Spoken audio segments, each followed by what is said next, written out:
గాజాలో శాంతి కోసం ట్రంప్ ప్రయత్నాలు చేస్తున్నాడు. గాజా కోసం ముస్లిం దేశాలను ఏకం చేస్తున్నాడు ట్రంప్. ట్రంప్ ప్లాన్ నోబెల్ బహుమతి కోసమేనా అనే అనుమానాలు కూడా వ్యక్తమవుతున్నాయి. ట్రంప్ ప్రయత్నాలను పాక్ వాడుకుంటోంది. ట్రంప్ ప్లాన్తో పాకిస్తాన్ విచిత్ర కుట్రలకి పన్నుతుంది. ముస్లిం దేశాల సైనిక కూటమికి కూడా పాక్ ప్లాన్ వేస్తోందా అనే అనుమానాలు కూడా కలుగుతున్నాయి. అమెరికా అధ్యక్షుడు డొనాల్డ్ ట్రంప్ నోబెల్ శాంతి బహుమతి కోసం విశ్వ ప్రయత్నాలే చేస్తున్నారు. ఇప్పటికే పలు యుద్ధాలను ఆపేశానని, ఇంకా ఆపుతానని అర్థం లేని థీరీలను చెప్తూ తన గొప్పతనాన్ని తానే డబ్బు కొట్టుకుంటున్నాడు. ఇప్పుడు ఇజ్రాయెల్ హమాస్ మధ్య జరుగుతున్న గాజా యుద్ధాన్ని ఆపడానికి ముస్లిం దేశాలను ఏకం చేస్తున్నారు. ఇదే విషయమై పలు ముస్లిం దేశాల అధినేతలతో ఆయన చర్చలు జరపనున్నాడు. అయితే దీని వెనుక పాకిస్తాన్ తన స్వార్థ వ్యూహాన్ని అమలు చేయాలని చూస్తోందనే అనుమానాలు కూడా ఇప్పుడు వ్యక్తమవుతున్నాయి. ఎందుకంటే పాకిస్తాన్ ఇటీవలే సౌదీ అరేబియాతో సైనిక ఒప్పందం చేసుకుంది. ఆ ఒప్పందం ప్రకారం ఈ రెండు దేశాల్లో ఏ దేశంపైకైనా మరో దేశం వస్తే రెండు దేశాలపైకి వచ్చినట్లుగానే భావించాలి.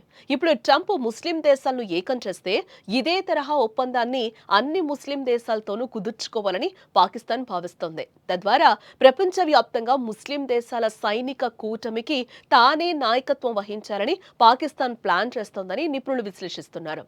ఇది గనక జరిగితే భారత్కు వ్యతిరేకంగా అంతర్జాతీయంగా మరింత కుట్రలు చేసేందుకు పాకిస్తాన్కు అవకాశం లభిస్తుంది. ఇదంతా తేలిని అమెరికా అధ్యక్షుడు ట్రంప్ గాజా యుద్ధం ముగింపునకు అవసరమైన ప్రణాళికను ఇప్పటికే సిద్ధం చేశాడు.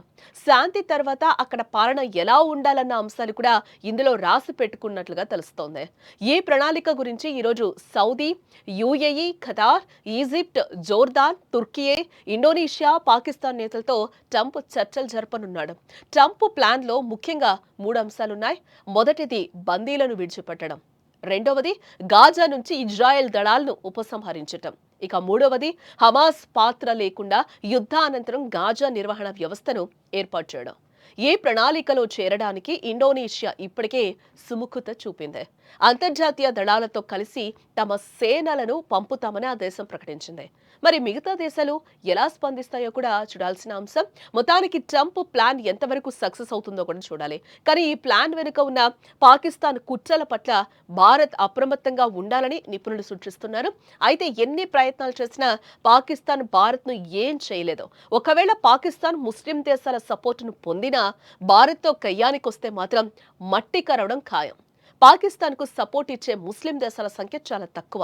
భారత్తో బలమైన సంబంధాలున్న అరబ్ దేశాలు కూడా ఉన్నాయి. ముఖ్యంగా సౌదీ అరేబియా, యుఏఈ వంటి దేశాలు భారత్తో వ్యూహాత్మక భాగస్వామ్యాన్ని కొనసాగిస్తున్నాయి. భారత్ ప్రపంచంలోనే 4వ అతిపెద్ద సైనిక శక్తి. ఆర్మీ, నావీ, ఎయిర్ ఫోర్స్ అన్నింటిలోనూ భారత్కున్న అపారమైన శక్తి పాకిస్తాన్కు తెలియందేం కాదు. అందుకే పాకిస్తాన్ ఎన్ని రకాల కుట్రలు చేసినా భారత్పై దండెత్తే సాహసం చేయలేదు. ఒకవేళ సాహసం చేస్తే మట్టి కరవక తప్పదు.